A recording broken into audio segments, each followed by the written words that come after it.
Hello everyone. आज basically हम देखने वाले हैं morning thought of your partner. आपके पार्टनर मॉर्निंग के समय आपके बारे में क्या सोच रहे हैं, ठीक है ना। मॉर्निंग के समय क्या सोच रहे हैं। आप कांटेक्ट में हो सकते हो, नो कांटेक्ट में हो सकते हो, लेस कांटेक्ट में हो सकते हो, एक्स्ट्रा मैरिटल अफेयर में हो सकते हो, राइट। चलिए चलते हैं रीडिंग की तरफ। जिसने अभी तक चैनल को सब्सक्राइब नहीं किया फटाफट से जाके चैनल को सब्सक्राइब कीजिए, लाइक कीजिए, शेयर कीजिए। अपने पार्टनर का नाम 3 बार अपने दिमाग में लीजिए, राइट। सो उनकी फीलिंग्स, उनकी एनर्जीज को हम कनेक्ट कर सके।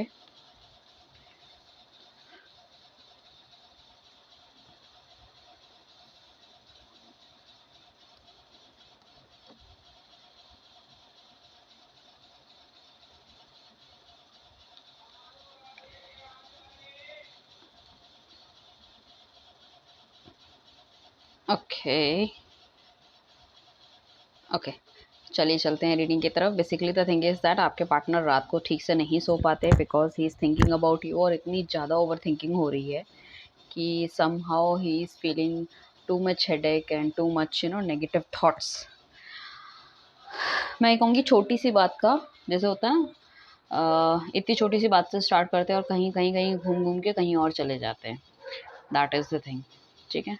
कहीं ना कहीं आपके बारे में सोच विचार करते हुए नज़र आ रहे हैं, पुरानी चीज़ों को याद करते हुए नज़र आ रहे हैं। काफ़ी ज़्यादा मुझे लगता है कि आपके साथ आगे बढ़ना चाहते हैं, एक्सपेंशन करना चाहते हैं, लाइक एंड 2 ऑप्शन हो सकते हैं उनके पास, कोई और भी। मुझे ऐसा लग रहा है शायद कुछ लोगों के पार्टनर किसी और से ही बात कर रहे हों, थोड़े से चीट कर रहे हैं और कहीं न कहीं आपके बारे में भी सोचते हैं, मगर दूसरे बंदे के साथ ही बातचीत कर रहे हैं, तो और उनको उसके लिए पूरे ग्राउंड्स तैयार कर रहे हैं कि कभी आपको पता चले या कुछ है जो भी, सो वो आपको बता सके कि नहीं, वो शी इज़ माय फ्रेंड, और जो भी है ही इज़ माय फ्रेंड, इस टाइप्स वाला एटीट्यूड रहेगा उनका।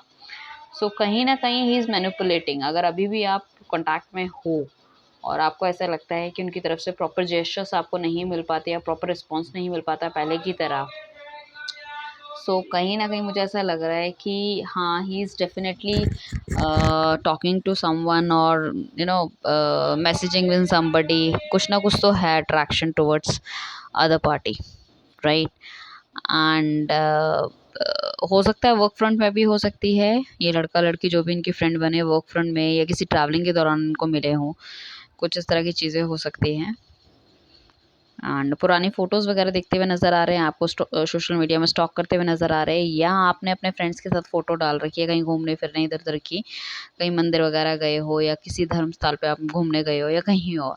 सो हो सकता है उन फ़ोटोज़ को देख के उनको ये लगता है कि आप अपनी लाइफ़ में मूव ऑन हो गए हैं, तो उसको देख के उनको बहुत ज़्यादा दुःख हो रहा है, ठीक है ना? सो ये भी पॉसिबिलिटी है कि वो आपसे चिढ़ रहे हैं, जेलस हो रहे हैं, वो वाली भावना भी हो सकती है। एंड साथ में मैं कहूँगी कि आपका पार्टनर देखो, या तो आपसे दूर हुआ है इस वजह से क्योंकि करियर में बहुत अच्छा करना चाहता है, उनको कहीं न कहीं ऑब्स्टेकल नज़र आए कि रिलेशनशिप में वो रहेंगे तो there is too much obstacle, या फिर रिलेशनशिप में रहने के लिए उनको कहीं न कहीं अच्छा कमाना है, सब कुछ करना पड़ेगा। सो उस चीज़ में आगे बढ़ने के लिए उस पे उन्होंने ज़्यादा ध्यान दिया, तो अभी मुझे ऐसा लग रहा है कि काफ़ी कुछ अचीव उन्होंने अपनी लाइफ़ में कर लिया है फ़िलहाल।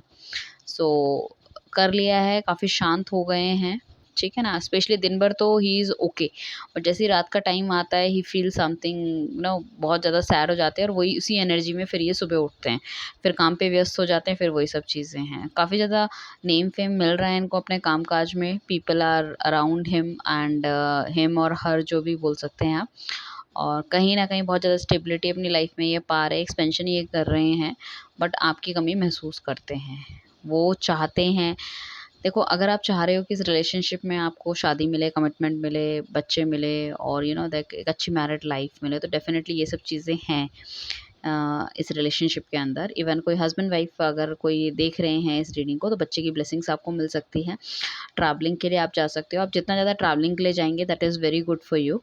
कहीं न कहीं अगर आप भी बहुत ज़्यादा पुरानी बातों को लेके और पोकिंग करते हो उनको, या कुछ बोलते हो पुरानी, अगर उनसे कुछ गलतियाँ हुई है, जो भी है, सो वो चीज़ें आप बंद कर दीजिए, क्योंकि it's all about adjustment, life is all about adjustments only, even the relationships also. So अगर वो ये सब चीज़ें करते रहोगे तो आपका पार्टनर धीरे-धीरे आपसे करके दूर होता रहेगा। कहीं न कहीं देखो वो अभी तक आपके साथ लड़ाई झगड़ा है जैसा भी है, तो कहीं न कहीं चीज़ों को ठीक करना चाहते हैं।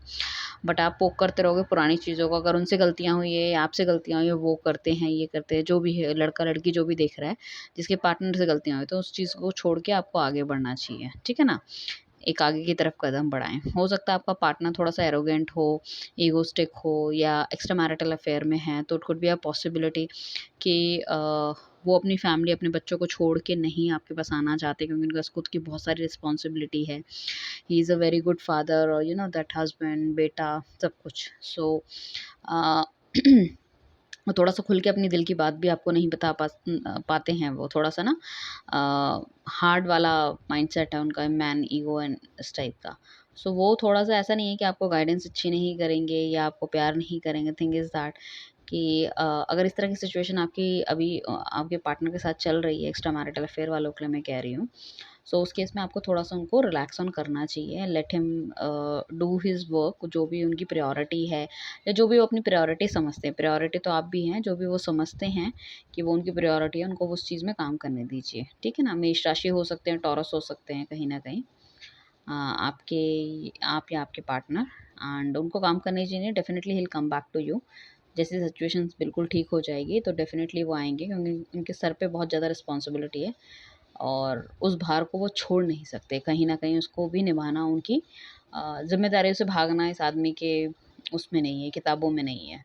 तो उस चीज़ों को ये निभाएँगे ही निभाएँगे, राइट? एंड या तो फिर आप इस तरह के बंदे से डील कर रहे हो, आप दोनों की एज में बहुत ज़्यादा डिफरेंस है। एक की एज बहुत कम है, एक की बहुत ज़्यादा है। आप बड़े हो सकते हो या आपका पार्टनर बड़ा हो सकता है, कोई एक छोटा हो सकता है, कुछ इस तरह की चीज़ें हैं। सो वो भी कहीं न कहीं एक फेच क्रिएट कर रही है आप दोनों के रिलेशनशिप में कि किस तरह से रिलेशनशिप को आगे बढ़ाया जाए, ठीक है? वो भी एक पॉसिबिलिटी मुझे दिख रही है। बाद में मुझे ऐसा लग रहा है कि अ, एक्स्ट्रा मैरिटल में हो सकता है कि उनकी बीवी को कुछ पता चल गया है, सो वो बहुत ज़्यादा कंट्रोलिंग हो गई है, ठीक है? या फिर अगर एक्स्ट्रा मैरिटल नहीं है, नॉर्मल आप रिलेशनशिप है आपका, सो वो भी पॉसिबिलिटी है कि उनकी माँ को कुछ पता चल गया है, वो ही she is not ready for the same, वो रेडी नहीं है उन सब चीज़ों के लिए, ठीक है ना? या फिर उनकी माँ चाहती है कि उनका बेटा या बेटी जो भी है वो शादी के लिए तैयार हो जाए और वो उनकी शादी करना चाहती हैं। उनके हस्बैंड उनके जो मम्मी-पापा हैं वो बहुत रिजिड हैं एंड दे डोंट वांट कि वो आपसे शादी करे क्योंकि कहीं न कहीं वो कहते हैं कि जो आपका मतलब जो पार्टनर है वो बहुत मैनिपुलेटिंग है, ठीक है ना? और इस तरह की चीज़ जैसे कोई लड़की है सपोज़, ठीक है ना? तो उसके मम्मी-पापा उस पे दबाव डाल रहे हैं कि you are not a good guy and उनको किसी और से शादी कर लेनी चाहिए। सो वो भी एक बिलीफ है तो अपने हस्बैंड सॉरी मॉम-डैड के बीच में आपका पार्टनर पिस रहा है, राइट? सो उनको भी वो दुखी नहीं करना चाहते क्योंकि एक तरफ सारा चार्ज उनके पास है और कहीं न कहीं क्या है कि चलती भी बहुत है और हमेशा उस तरह से उन्होंने अपने बच्चों को पाला है कि हर चीज़, हर खुशी दी है, सिक्योरिटी दी है, स्टेबिलिटी दी है, अच्छी पढ़ाई-लिखाई दी है। सो उनकी बात को काट के आगे जाना that is next to impossible, वो भी एक चीज़ है। कुछ लोग हो सकता है आजकल शादी के लिए या सगाई कर रहे हो, एंगेजमेंट कर रहे हो, शादी के लिए अच्छा लड़का या लड़की देख रहे हो या शादी के लिए हाँ भी कर दी हो अपने मम्मी-पापा को, है ना? सो वो भी एक चीज़ मुझे दिख रही है। सो इस तरह की मिक्स फीलिंग उनके दिमाग में चल रही है कि उनको क्या करना चाहिए, क्या नहीं करना चाहिए। So this is your reading and claim करना ज़रूर क्लेम ज़रूर कीजिएगा, भूलिएगा मत। आप लिखिए commitment, my partner is coming back to me and everything is going good, gratitude universe, right? Thank you everyone, bye, take care.